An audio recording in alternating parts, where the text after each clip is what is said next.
जय गुरु जी।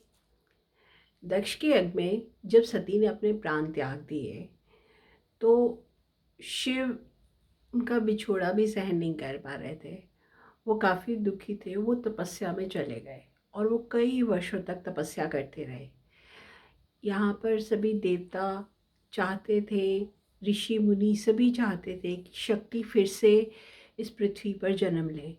तो उन्होंने हिमालय को बोला कि वो जाकर तप करे और शक्ति को प्रसन्न करे।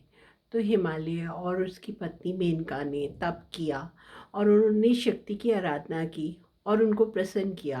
तो उन्होंने वरदान दिया कि स्वयं शक्ति पार्वती के रूप में मैना के यहाँ उत्पन्न होंगी।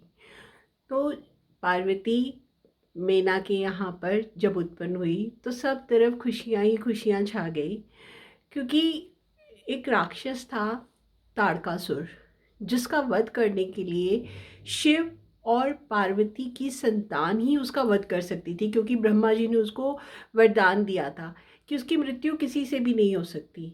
उसकी मृत्यु सिर्फ शिव और पार्वती के पुत्र से ही होगी। तो सभी देवता ऋषि मुनि चाहते थे कि शिव का विवाह हो और शिव के पुत्र से तारकासुर का फिर वध हो सके और वो सुख से रह सके। तो इस प्रकार ये सारी लीला बेसिकली शिव ने रची, क्योंकि वो संसार को लौकिक गति से ना सब कुछ अपना दिखाना चाहते थे। शिव तो अंतर्यामी है। इस ब्रह्मांड से पहले कुछ भी नहीं था, बिल्कुल शून्य था।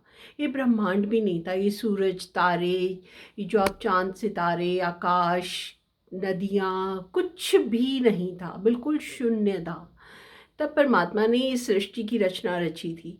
वो एक ओंकार के रूप में, एक लाइट के रूप में, एक डिवाइन लाइट के रूप में प्रकट हुए थे और उनसे ही सब कुछ निकलता गया आगे और वो सारी सृष्टि को, ब्रह्मांड को बनाते गए, कंप्लीट करते गए। तो इस प्रकार उन्होंने शक्ति के साथ मिलकर पूरी सृष्टि की रचना की। शिव और शक्ति दोनों अर्धनारीश्वर रूप में पृथक पृथक हुए थे और फिर वो दोबारा से पार्वती के रूप में जब उन्होंने हिमालय के घर जन्म लिया तो उन्होंने तपस्या करके शिव को फिर से प्राप्त किया, क्योंकि शिव को पाना आसान नहीं है। शिव को पाने के लिए खूब तपस्या करनी पड़ती है, तभी शिव प्रसन्न होते हैं। और शिव पुराण में शिव ने यही लिखा है कि वो उनके जो भगत हैं ना, उनमें वो जो ज्ञानी लोग हैं वो सबसे श्रेष्ठ हैं। वो उनके समान ही हैं और वो उनको बहुत प्रिय हैं, क्योंकि वो अपनी भक्ति और ज्ञान से शिव को जान सके हैं कि शिव एक्चुअली है कौन। Thank you Guru ji.